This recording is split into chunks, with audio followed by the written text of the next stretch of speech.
Hey all you Slashaholics, welcome to Slash Sisters. I am Slash Sister Jen. And I'm Slash Sister Hallie, and we want to welcome you back to our wonderful world of horror movie reviews by a true horror movie fan. That's us. And if you're new here, welcome! We do fun horror things here, and we want you to go ahead and hit that subscribe button right now. Just do it. Do it. That way you make sure you come back to us every week for new horror videos. As you can see by the updates to our set, and well, it's that time of year, holiday fucking season. Yeah. Yeah. I know, our favorite holiday's over, and now all the other weirdos get to have their favorite holiday. Right. And what better way to celebrate the holidays than to review a classic Christmas horror film, although if you talk to Joe Dante and Steven Spielberg, it's not a horror film. No, okay. No, seriously, in interviews they say it's not a horror film. What is it?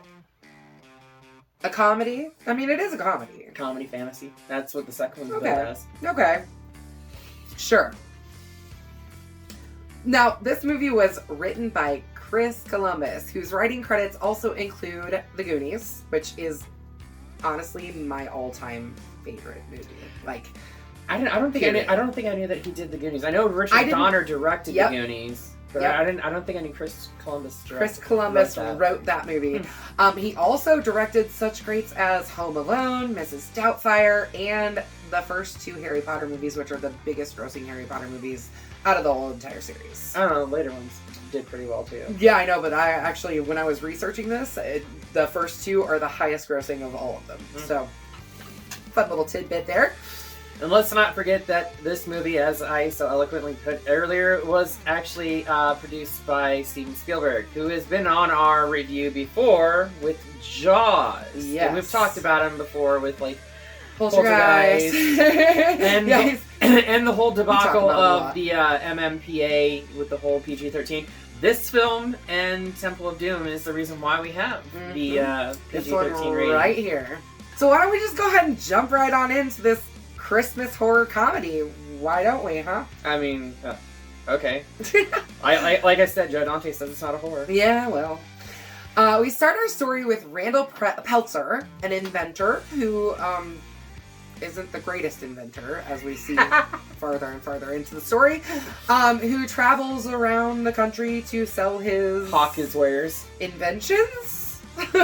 Hawk his wares. Yes, for sure. He visits a Chinatown antique store, hoping to find a Christmas present for his son, Billy. Billy. Inside, Randall encounters a small furry creature called a mogwai, which is actually Cantonese for devil. Yeah, found that out today. Yeah, thanks, Joe Dante. The owner, Mr. Wing, refuses to sell Randall the creature. Which, can I just say, Mr. Wing, okay, y'all know I talk about Ghost. You see my stuff. I love Ghost. Mr. Wing with his one blue eye and his one brown eye got me thinking about Papa.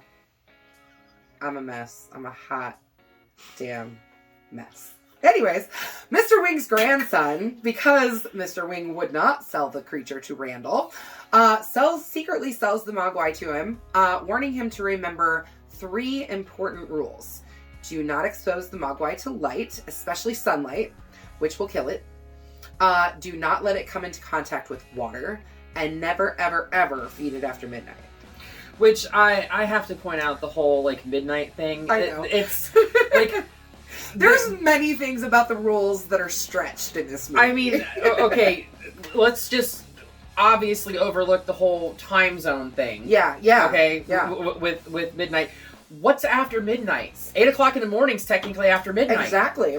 I guess it depends on what time you wake up. I don't know. Also, later in the movie, they show the Gremlins walking on snow. That's wet. Mm-hmm. That's water. Mm-hmm. Yeah, there's a lot of weird things about this movie. Inconsistencies. Yes. Massive inconsistencies within the plot itself. Yes, with the rules. Right. You don't know the rules? And what are we without the rules? Randall returns home to Kingston Falls, aka Hill Valley, because it's the same freaking town center as Back to the Future. Mm-hmm. They just don't show the clock tower. No. But if you notice, the bank is actually the diner. Yes. It's the same building. The doors are the same going into it. Yep. Anyway, there he gives the Mogwai. Why is that so hard for me to say? It's a weird word. Anyway, he gives Mogwai to Billy as a pet. Because, he already had a dog that, The dog's not very well behaved. No. As we so found out with the Bavarian porcelain snowman in the opening sequence. Oh my goodness. And that dog, he attacked a customer. Even though that wicked old witch was that she kept very much deserving. She kept cutting in line too. I hated that. Yeah. Whatever. But anyway, Randall has named the Mogwai Gizmo and explains the 3 rules for dating his teenage Mogwai. Gizmo is friendly and docile, but when Billy's young friend Pete, played by Corey Feldman, a young Corey Feldman, who was in everything in the fucking 80s. He really was. He just kind of popped up randomly in a lot of stuff. Mm-hmm. And he really was only in this movie for 2 minutes? So was George Reinhold. Yeah, true. Anyways, when he accidentally spills water on Gizmo, 5 more Mogwai pop out of his back. The new Mogwai seem to be more troublemaking sort, led by the aggressive Stripe. Yes. Named for the tuft of fur that is sticking straight up off the top of his head. By the way. Yes. Gizmo is voiced by comedic talent Howie Mandel. I know. I had no idea about that until this morning. And Stripe and various other ones were voiced by one of my all-time favorite voice actors, Frank Welker. Okay. Frank Welker is best known for portraying Fred and Scooby from Scooby-Doo. Heck yeah. He's actually portrayed Fred in almost every incarnation of Scooby-Doo that is awesome. Since '69. That's awesome. Super duper awesome. Billy ends up showing one of the Mogwai to his former elementary school science teacher, Mr. Hansen. Yeah, I'm sorry. That was not a science teacher. Elementary school, too? That was not an elementary science school teacher. No. That was a scientist. Yes. For sure. He was doing blood tests. Yes. On one of the Mogwai. But apparently he's an elementary school teacher. Yeah. Okay. But he ends up spawning another Mogwai, which Hansen experiments on. He takes one of the Mogwai that had spawned from Gizmo and keeps it. Billy dropped water onto him to show him how they reproduce. Yeah. That's right. Back at home, Stripe and his fellow Mogwai trick Billy into feeding them after midnight by severing the power cord to his alarm clock. Tricky. Because of being fed after midnight, that very, very specific time rule, they form cocoons, and so does Hansen's, because he fed his after midnight as well. He didn't. He left food on the counter as he was leaving, and the Mogwai pulled it into the cage and ate the fucking sandwich. Yep. But they soon hatch out of these cocoons, emerging as mischievous dark green reptilian monsters, now known as Gremlins. Basically. And I'm sorry, I love the old World War II vet that is always constantly talking about the Gremlins. So funny. And all they're in our machines. They're in the machines. I know I should have bought a Zenith. Mr. Hansen's gremlin attacks and kills him, leaving the needle in his buttocks, which Billy finds the next morning, where he is also attacked by the gremlin. Yeah. Which, I don't know. This whole, pretty much from when the Gremlins show up, things get so chaotic. Bonkers. just off the chain bonkers. Yes, chaos, total chaos. So Billy calls home to his mom Lynn and warns her that the gremlin tried to warn her that the gremlin had hatched, but the gremlins at the house then hatch and begin attacking her. This whole scene with her and the gremlins is... There actually is more to that scene, too, really? That they actually cut. Lynn masterfully takes out the gremlins in the house, killing one with a blender, stabbing one, which they actually don't show her stabbing it. They just kind of show her arm. They don't show the actual gremlin. Yeah. But then if you also watch the scene closely, there's more to the scene because the gremlin's in the background on the counter writhing with the knife and it's writhing there. That's great. But then she also kills another one by throwing it into the microwave and microwaving it until it explodes in a pool of green goo. Yeah. Which is, I don't know. I think that's freaking great. I'm sorry, the best kill by far is the final one. And we'll get to that. Well, yes, we will get to that. Billy returns home and he and Lynn kill off the remaining gremlins, except for Stripe, who escapes through a window. The front window, he just crashes straight through. Right. He's like, I'm out of here. Bye.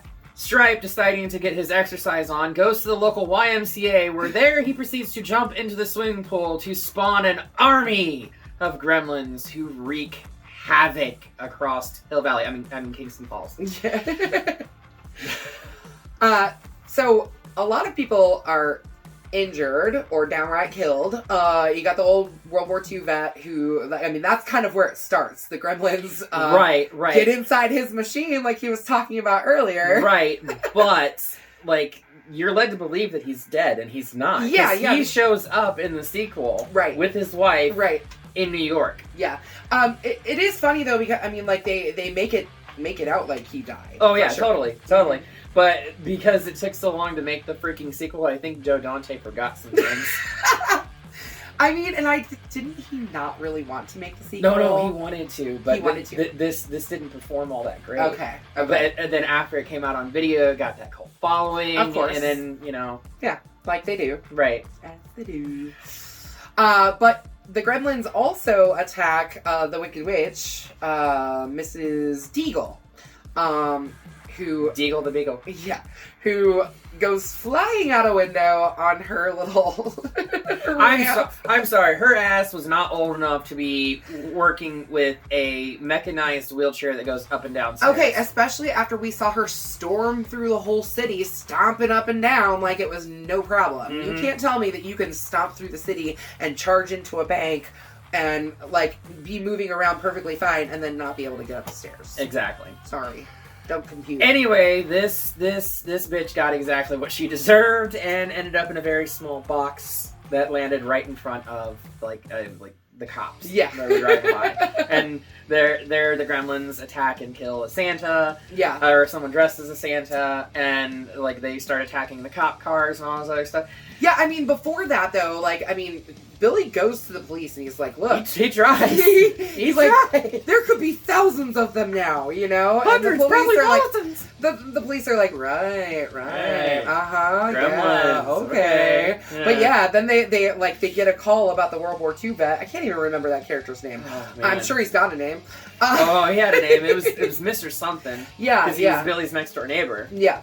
But yeah, I mean, like, it's not until they get that phone call saying that, like, something happened that they're like, oh shit, maybe something is actually going on out there. Mm-hmm. Yeah. Billy tries to tell them, and they just don't listen to him, and, you know, like, all hell breaks loose, and, like, the cars are flipping over, and, yeah.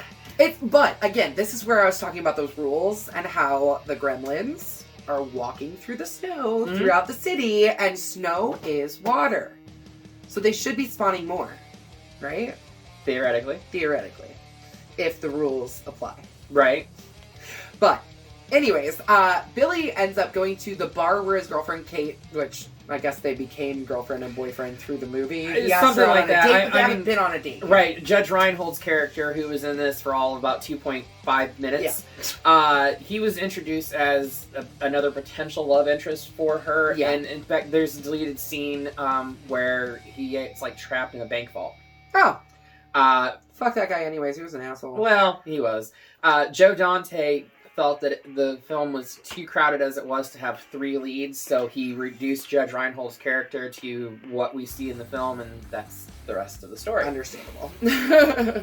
But anyway, so Billy goes to the bar where Kate works, and they hide in the they end up going to the bank, which is empty, and this is where Kate reveals to Billy and Gizmo, because Gizmo's there with them. Gizmo kind of gets toted along through the whole movie. I'm sorry, but this whole backstory that she drops on them... It is... so non-believable. And heavy. Like, heavy. If that really happened, that's fucked. How the fuck do you slip in the chimney and break your neck in the chimney? Yeah, with an arm full of presents. Right. So yeah, so basically, like, yeah, she tells the story of why she doesn't like Christmas anymore. Or Santa. Yeah. Poor Santa. Her dad was just trying to be Santa for the night, and, broke his neck and died and rotted in his chimney for 3 days. Yeah, they thought the smell was like a dead squirrel, a dead cat or something. Right. Maybe. Like, what the? Anyway, Billy and Kate discover the town has fallen eerily silent. Sorry, I'm laughing. Like a fresh fall of snow on a winter's morning. Mm-hmm. The town is quiet. And then they look over and see that the Gremlins are in the theater watching Snow White and the Seven Dwarfs. All movies. Which I have to admit, this is done by Warner Brothers. Yeah. And that's a Disney movie. Disney film. Yeah. I wonder how they got that passed on. Probably because at the same time things were probably different then. Well, at the same time they were also working towards an agreement for Who Framed Roger Rabbit. Right. Because that film contains both Disney characters and Warner Brothers characters on the strict agreement that neither one got more screen time than the other. Yep. Which I think is freaking wrong. Too bad that's not a horror film. I know, right? I love that movie. So you could maybe classify it as a horror movie. Characters are getting killed. I mean, it's not necessarily... Okay, whatever. I mean, Joe Dante doesn't think this is a horror movie. Yeah, okay, Joe Dante. So they set off a natural gas explosion. I'm sorry. He's a fucking bank teller. How the hell did he know, one, what to do, where the pipes where were. to go to access said pipes, and then 3, how big the explosion was going to be to take out all of them. And not just take out all of them, but, like, not take out the whole freaking city. You know, I mean, a natural gas explosion could have blown the entire damage. block. Yeah. Could have. But it's contained in the theater, so no, I understand that. It's just there are certain things I can't overlook. I know. Stupid writing's one of them. I know. Basically, this explosion incinerates all of the gremlins except for Stripe, who was over at Montgomery Ward getting more candy. Yeah, because he ran out of snackies. He needed more snackies.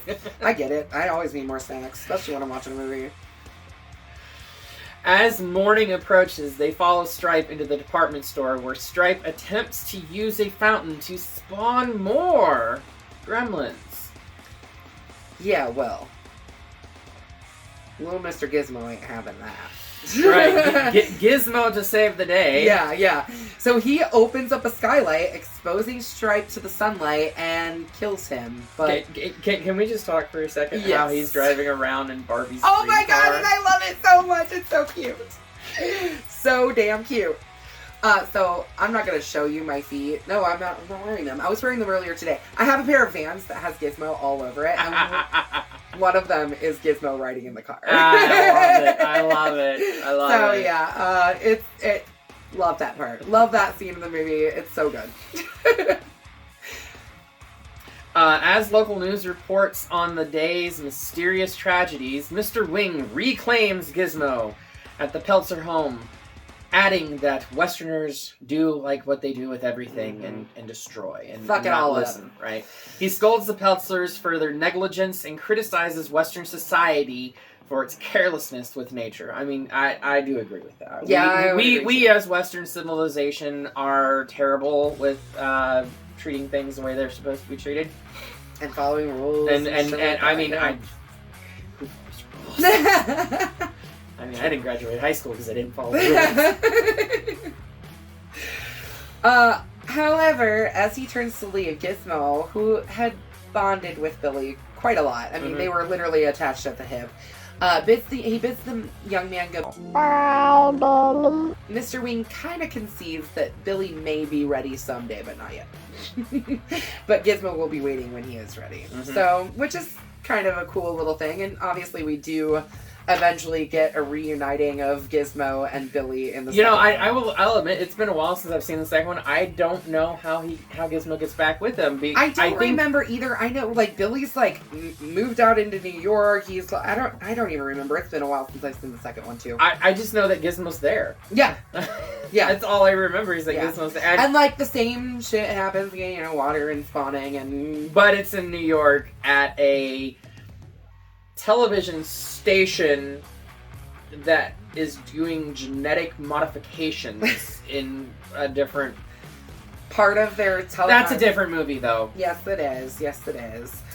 I don't know. For me, this is a big old bloody machete up. Like I said, I mean, I freaking own Vans with Gizmo all over them. I love this movie. 2, bloody machetes up to the sky. 4, Joe Dante and Steven Spielberg's collaboration of and Chris Gremlins. Columbus. Yes, Chris Columbus too. Yes. Yeah. You don't hear his name thrown out as much as you hear Joe Dante and Steven Spielberg. It's always Dante and Spielberg that everybody talks about with this movie, but Chris Columbus deserves a lot for what he wrote.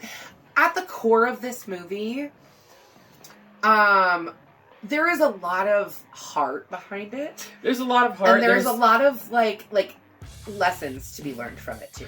Exactly. It's kind of like those Universal movie monsters, how they were cautionary tales about what to do and what not to do. Well, this is what not to do to take care of a mogwai. Yeah. Or to treat living creatures better. Exactly. And you know, I mean, it also goes down to how the characters treat each other, too. You know, you see how Kate treats the World War II vet. You know, she's like very kind with him. She helps him out to his car, and then she's like, you know what? Why don't you go ahead and walk on home from here? You know, like, well, it was his tractor, but yeah, his tractor. But I mean, like, I think there's a lot of little lessons about how to treat other people, other living beings, whether it's animals or other people, or, you know, I mean, it's just, I think there's a lot to be learned from this movie, and. With all of this being said, Slashaholics, be kind to one another. Yes, please. That's the biggest thing that we all need to remember. Now we're going to send this back to wherever Gizmo The North Pole? No, yeah. Chinatown? Send it to Chinatown. We're going to send it back to Chinatown. Get that the hell out of here. Yes. So we can bring in our next holiday horror classic. That was actually released the same year as 1984. Yeah. 1984. As Gremlins. And if you remember our last video where Jenny was hinting at what it was, you might have been able to guess what it is by those clues alone. And if not, well then, prepare yourselves for Silent Night, Deadly Night. Yes! It's such a classic. Yeah, this one, like, caused all kinds of uproar. Oh, yeah, I can't wait to talk about that. It's going to be a fun one. So yeah, it is. Make sure you come back in 1 week to see what we've got to say about Silent Night, Deadly Night. Until then, be sure to slash that subscribe button. Stab the like button. And ring-a-ling that grave bell so you don't get buried alive. You can stay up to date on all of our videos. And then we will see you all in the afterlife. That's right.